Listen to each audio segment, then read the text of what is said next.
Génesis capítulo 2, versículo 7.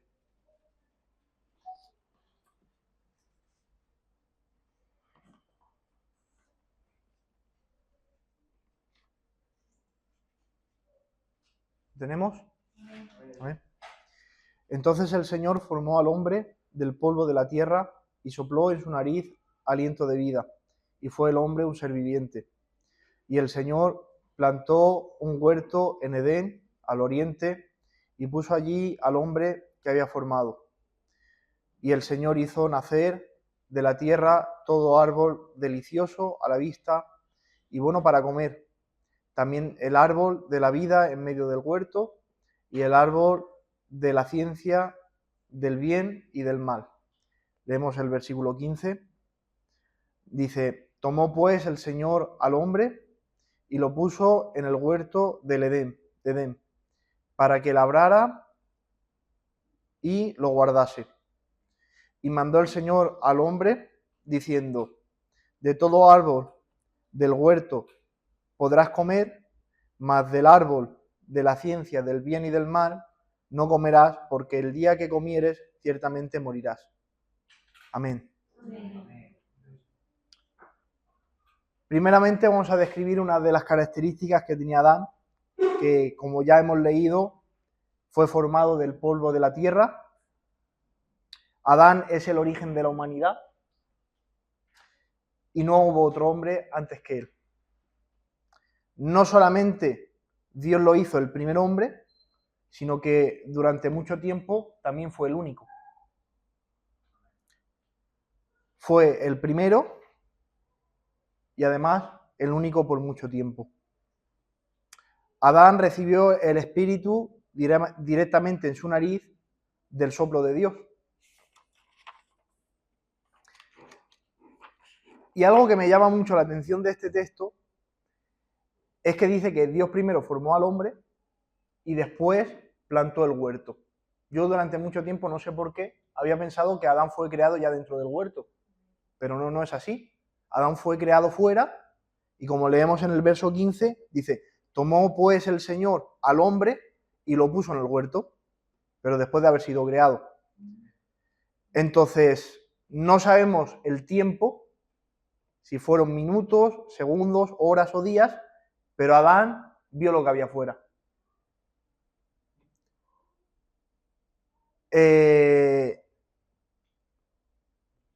Tampoco sabemos cómo fue la tierra antes de ser maldita por el pecado, pero sí la Biblia nos describe que el lugar donde Dios puso a Adán, que se llama Jardín de Edén, su palabra es Gan, de jardín, que significa paraíso, y Edén, que significa delicia, placer, placentero o deleite.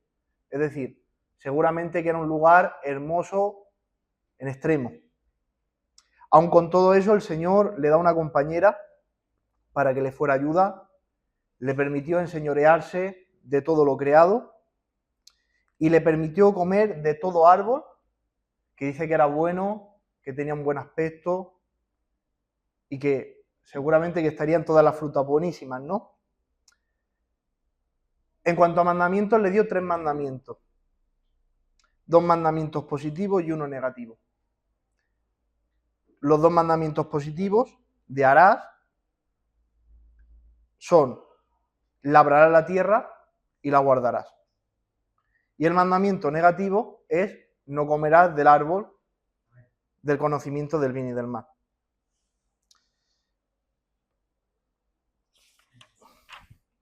Amén. Ahora bien, todos conocemos cómo terminó la historia. Y sabemos que el motivo por el cual Dios echó a Adán no fue porque no labrara la tierra, ni fue porque no la guardara. Adán fue expulsado del huerto por haber comido del árbol del conocimiento del bien y del mal. En ningún momento Dios le recrimina a Adán no haber labrado la tierra, ni le recrimina el no haberla guardado. Por lo tanto, muy posiblemente Adán labrara la tierra con dedicación y la guardara diligentemente. Y esto nos lleva a preguntarnos: que de nada nos sirve levantarnos por la mañana, labrar la tierra, guardar la tierra, si cuando llega la noche nuestro postre es el fruto del conocimiento del bien y del mal del que no podemos comer. El hecho de haber llevado estos mandamientos a rajatabla, el de labrar la tierra y guardarla, no impide el castigo final por el mandamiento incumplido. Y esto me recuerda mucho a un verso que se encuentra en Mateo 7:22, donde dice: muchos me dirán aquel día, Señor, Señor, ¿no profetizamos en tu nombre? ¿O en tu nombre echamos fuera demonios? Y en tu nombre hicimos muchos milagros. Entonces les declararé: nunca os conocí, apartaos de mí, hacedores de maldad. Porque el mandamiento cumplido no exime de la culpa al mandamiento incumplido. Y por más bonito que tuviera Adán el jardín, Dios no le iba a pasar por alto el cumplimiento de no comer del árbol. Cualquiera de nosotros podríamos imaginarnos en qué estaría pensando Adán cuando comió del fruto. Y yo no sé por qué, pero me imagino que Adán podría estar pensando: soy el primer hombre en la tierra, además soy el único. ¿Y a quién ha formado Dios antes que a mí? ¿A quién encargó Dios el trabajo de este jardín? Si Dios me echa de aquí, ¿quién hay para guardar la tierra? No había otro candidato, solamente estaba Adán. Y es que Dios prefirió tener un jardín vacío antes que un jardín lleno de desobediencia. Y a veces nosotros también nos podemos sentir como Adán. Nos sentimos únicos porque nos hemos apartado de la idolatría y no celebramos la Navidad. Porque intentamos llevar una vida en santidad, que es verdad, pero aún así al igual llega y tenemos nuestro postre. Tenemos nuestro árbol del que vamos y comemos, y aunque labramos la tierra y la estamos guardando, todavía estamos participando de esto que sigue siendo una prohibición del Señor. Nos sentimos únicos porque creemos que estamos haciendo muchas cosas bien, y es cierto, pero aún así eso no nos da licencia de participar de aquello que Dios nos prohíbe. A continuación vamos a leer uno de los textos, yo diría que de los más tristes de toda la Biblia. Dice en Génesis 3:23: y sacó el Señor del huerto de Edén y sacó el Señor del huerto de Edén, y lo sacó Adán, lo sacó el Señor del huerto de Edén para que labrase la tierra de la que fue tomado. Continúa diciendo: echó pues fuera al hombre.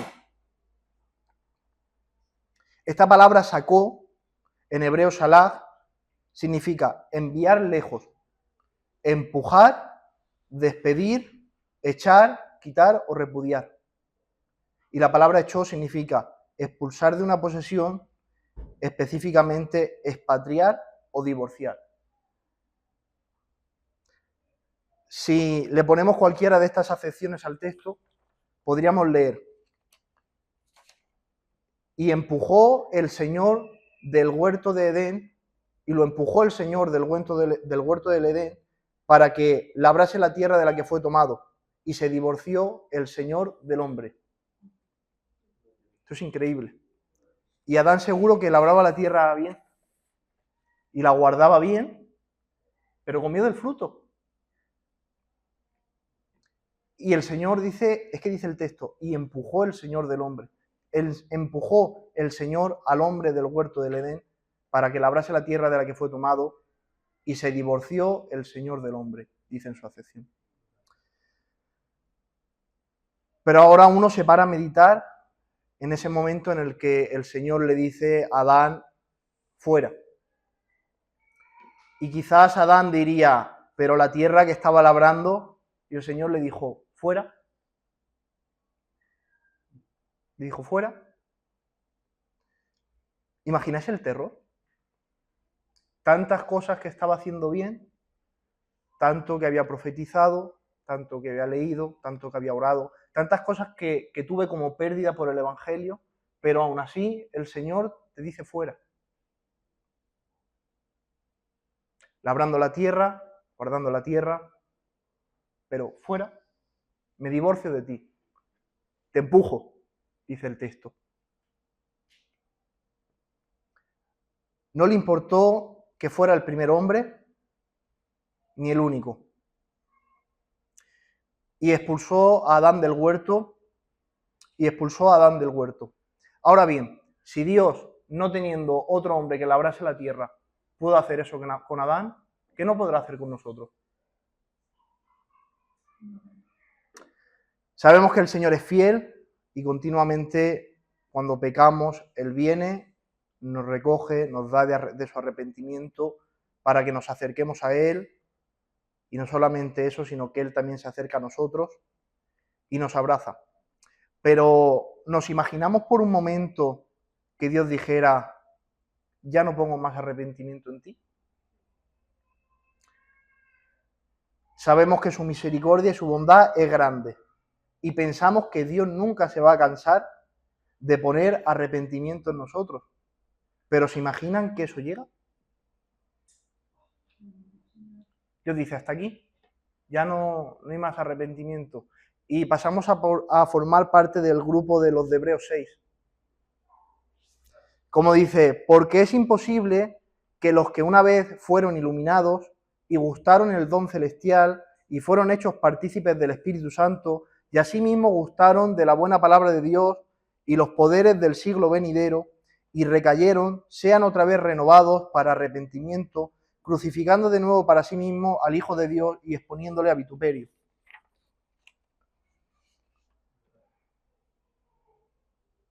Dice la palabra, iluminados, habiendo gustado del don celestial, hecho partícipes del Espíritu Santo, cosas que tenemos todos, gustando de la buena palabra del Señor, y finaliza, dice, y de los poderes del siglo venidero. Pero recayeron y Dios no volvió a concederles arrepentimiento. Yo no entiendo la explicación de esto, pero está en la Escritura. Llega un momento que todas estas personas que gustaron del Espíritu vieron los poderes del siglo venidero, fueron iluminados, gustaron de la palabra, pero recayeron y no volvió a haber arrepentimiento. ¿Cómo? No lo sabemos. ¿Pero podemos formar parte de este grupo? Sí. Y esto da miedo. Da miedo. Leemos otro texto. Anteriormente estábamos tratando con el pecado de no comerás. A continuación vamos a leer un texto muy similar, pero con la diferencia de que en este caso el pecado es de no labrar la tierra. Leemos en Mateo 21:33. Oíd otra parábola. Hubo un hombre, padre de familia, el cual plantó una viña, la cercó de vallado, cavó en ella un lagar, edificó una torre y la arrendó a unos labradores y se fue lejos. Cuando se acercó el tiempo de los frutos, envió sus siervos a los labradores para que recibiesen sus frutos. Mas los labradores, tomando a los siervos, a uno golpearon, a otro mataron y a otro apedrearon. Envió de nuevo a otros siervos, más que los primeros, e hicieron con ellos de la misma manera.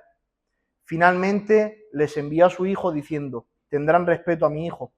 Mas los labradores, cuando vieron al hijo, dijeron entre sí, este es el heredero, venid, matémosle y apoderémonos de su heredad. Y tomándole, le echaron fuera de la viña y le mataron. Cuando venga pues el señor de la viña, ¿qué hará con aquellos labradores?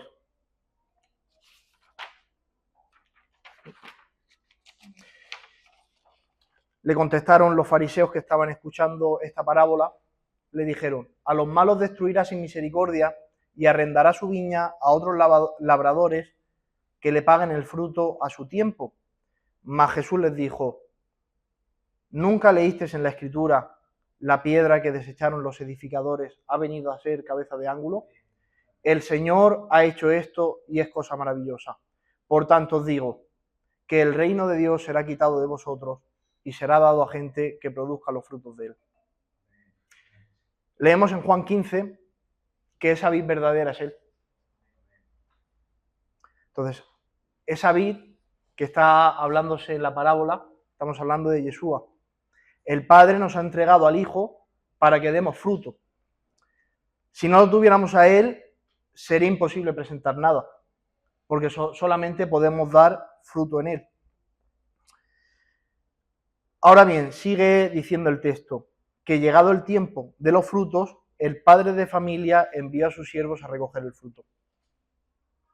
Ahora nos ponemos en situación, ¿vale? Para explicar un poco la parábola. Llega el tiempo de los frutos y el padre de familia envía a sus siervos a por los frutos. Los señores que tenían la vía arrendada, la que plantó el padre, no la estaban trabajando como es debido y no tenían ningún fruto que presentar, como hemos leído más arriba. Entonces llegan los siervos, tocan la puerta y piden el fruto. Pero estos hombres no tienen ningún fruto que presentar. Por lo tanto, lo único que les queda es golpearles, apedrearles y matarles. Ahora, desgranando un poco la parábola. Estos siervos, cuando yo he leído en otras ocasiones esta parábola, no sé por qué, yo pensaba que venían a por el fruto de una manera exigente. Pero verdaderamente, si nos vamos al corazón de la parábola, no va por ahí. Porque el Señor está representando a estos siervos como sus profetas. Y si leemos en las Escrituras cómo hablaban los profetas con Israel, hablaban con dolor, deseando que el pueblo diera fruto. Entonces, cuando los siervos venían a por el fruto y al ver que ese fruto no existía, lo que ellos decían es, levantemos esta viña, arreglemos el altar. Como dice en Gálatas capítulo 6, dice, hermanos, si alguno fuere sorprendido en alguna falta, vosotros que sois espirituales, restauradle con espíritu de mansedumbre, considerándote a ti mismo, no sea que tú también seas tentado. Es decir, estos siervos, cuando venían a estos hombres que tenían arrendada la viña, que tenían la viña en posesión, lo que querían era que la viña diera fruto. De ahí sus siervos, el pastor, por ejemplo, cuando lo escuchamos predicar, él su intención es que nosotros demos frutos. Y cuando se predica desde aquí, la intención es que demos estos frutos. Pero, ¿cómo golpeamos a los siervos del Padre? Cuando desatendemos sus palabras. Porque nosotros no vamos donde el pastor y le golpeamos, ni tampoco lo estamos matando, pero cuando desatendemos sus palabras sí lo estamos matando. Es así. Desatender las palabras del siervo es lo mismo que matarlo. Es lo mismo que golpearle, es lo mismo que apedrearle. Porque si el pastor desde aquí da un consejo y al día siguiente nos ve a cualquiera de nosotros haciendo lo contrario, es lo mismo que tirarle una piedra. Exactamente lo mismo.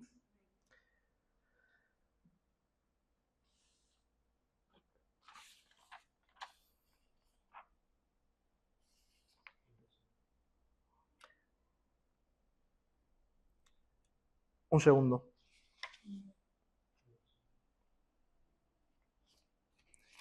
Ahí está. Dice, vale. Y ahora, aún así, como hemos leído en el texto, dice, mas los labradores, tomando a los siervos, a uno golpearon, a otro mataron y a otro apedrearon. Dice después más adelante, que esto es tremendo, porque este verso muestra la misericordia de Dios de una manera increíble. Dice en el 35, mas los labradores tomaron a los siervos, a uno golpearon, a otro mataron y a otro apedrearon. Pero dice en el 36, que es el que continúa, envió de nuevo a otros siervos más que a los primeros. Es decir, que si a los primeros no le hicimos caso, el Señor, con más misericordia, nos envía más siervos. Y si a la primera palabra no le hicimos caso, el Señor, con su misericordia, nos envía más palabra todavía. Porque el deseo del Señor es que en su viña se produzcan frutos. Pero continúa y dice, e hicieron con ellos de la misma manera, golpeándoles y matándoles. Estos labradores continuaron sin ofrecer fruto. Y el final de esta parábola dice, finalmente les envió a su hijo diciendo: tendrán respeto de mi hijo. Mas los labradores, cuando vieron al hijo, dijeron entre sí: este es el heredero, venid y matémosle y apoderémonos de su heredad. Y tomándole, le echaron fuera de la viña y le mataron. Ahora, esto hay una particularidad con el texto que hemos leído antes de Génesis 2, y es que en Génesis 2, mientras que Dios echaba fuera al hombre del Edén, aquí el hombre está echando fuera a Dios. Dios saca a Adán del huerto, pero aquí los hombres estaban maquinando de matemos al hijo y echémosle fuera de la viña. Y matándole, le echaron fuera. Y ese es un error en el que nosotros también podemos caer, porque a veces nos creemos que esto es nuestro y podemos echar a Dios fuera. Nos creemos que esta forma de vivir es nuestra, la acomodamos un poco echando a Dios fuera y nos quedamos con el jardín. Pero es que el jardín no es jardín si Dios no está. Pero podemos seguir cayendo en ese error. Estos hombres dijeron: lo matamos, lo echamos fuera y nos quedamos con la herencia. Lo matamos, lo echamos fuera, nos quedamos con esta forma de vivir que tenemos, poco acomodándola, porque la única manera de sacarlo fuera. Pero como hemos dicho, es imposible que el jardín quede con nosotros si Dios no está, porque Él es la herencia y Él es el jardín, Él es el paraíso. Ahora el Señor hace una pregunta y dice: cuando venga pues el Señor de la viña, ¿qué hará con aquellos labradores? Le dijeron: a los malos destruirá sin misericordia y arrendará su viña a otros labradores que le paguen el fruto a su tiempo. Por tanto os digo que el reino de Dios será quitado de vosotros y será dado a gente que produzca los frutos de él. Yo creo, hermanos, que Dios no tiene ningún problema con vaciar este local por completo y llenarlo de otras personas. Lo creo. Creo que Dios no tiene problema. Si cuando Él viene a por el fruto no está, Dios no tiene compromiso, verdaderamente. Es decir, Dios juró por sí mismo. Y aunque nosotros creemos en que Dios no dejará de su mano a los que son suyos, por otra parte también nos encontramos con todos estos textos de que Dios llega un momento que finaliza y dice: no pongo arrepentimiento en vosotros. Y a veces estamos entre esas doctrinas, entre una cosa y otra, que nos debatimos y no sabemos por qué decantarnos, pero también nos encontramos con que, como hemos dicho, con que Dios tiró a Adán y dejó un huerto vacío, por tal de que no estuviera lleno de desobediencia. Dios puede vaciar la iglesia y llenarlo de otras personas, sin ningún problema.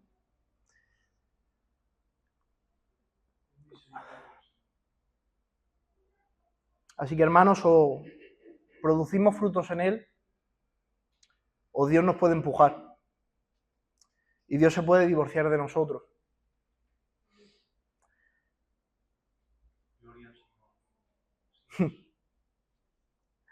Y ahora bien, cuando hablamos de frutos, nos encontramos en Gálatas capítulo 5, versículo 22, y leemos muy por encima. Dice: mas el fruto del Espíritu es amor, gozo, paz, paciencia, benignidad, bondad, fe, mansedumbre y templanza. Contra tales cosas no hay ley. 2 frutos solamente. Dice amor, el primero que cita. La palabra en griego es ágape y tiene una acepción que es tremenda. Dice festín de amor. ¿Vale? Nosotros leemos amor y nos quedamos en amor. Festín de amor. Es decir, es un amor que rebosa de una manera que no se puede explicar. No sabría yo explicarlo. Festín de amor. Y otra palabra, benignidad, que dice excelencia en carácter o presencia. Excelencia en carácter. Excelencia en carácter cuando hablo con mi esposa, excelencia en carácter cuando hablo con mis hijos, excelencia en carácter. Ese es uno de los frutos del Espíritu.